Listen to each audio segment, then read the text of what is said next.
শহরের আলো থেকে অনেক দূরে একটি পুরনো গ্রামের বাড়িতে রফিক নামে একজন শান্ত মানুষ থাকতেন। তিনি সম্প্রতি তার দাদার কাছ থেকে এই বাড়িটি উত্তরাধিকার সূত্রে পেয়েছেন, এমন একটি জায়গা যেখানে তিনি ছোটবেলা থেকে কখনো যাননি। এক বৃষ্টির সন্ধ্যায় আকাশে বজ্রপাতের শব্দে রফিক ছাদের শেষ প্রান্তে একটি তালাবদ্ধ দরজা আবিষ্কার করেন। কৌতূহলী হয়ে তিনি জোর করে দরজাটি খুলে দেখতে পান এবং সাদা চাদরে ঢাকা একটি প্রাচীন আয়না দেখতে পান। চাদরটি সরিয়ে নেওয়ার সাথে সাথে বাতাস ঠান্ডা হয়ে ওঠে।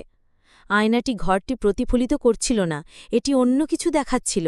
একটি অন্ধকার করিডর, জলজলে আলো এবং একটি মূর্তি স্থির দাঁড়িয়ে দেখছে। রফিক ঘুরে দাঁড়াল। কিছুই না। যখন সে আয়নার দিকে ফিরে তাকাল, তখন মূর্তিটি আরও কাছে এসেছিল। তার ফ্যাকাশে মুখ কালো অশ্রুতে মাখা। রফিক হোঁচট খেয়ে আবার আয়নাটি ঢেকে ফেলল, কিন্তু প্রতি রাতে সে ফিসফিসানি শুনতে পেল তার নাম ডাকছে। ছাদের মধ্যে পায়ের শব্দ। কখনো কখনো সে অন্য আয়নায় মূর্তিটির ঝলক দেখতে পেত, সবসময় কাছে আসত। একদিন রাতে আয়নাটি খোলা ছিল এবং রফিককে আর কখনো দেখা যায়নি। যা বাকি ছিল কেবল তার প্রতিচ্ছবি, আয়নার ভেতরে আটকা পড়ে নীরবে চিৎকার করে উঠছিল।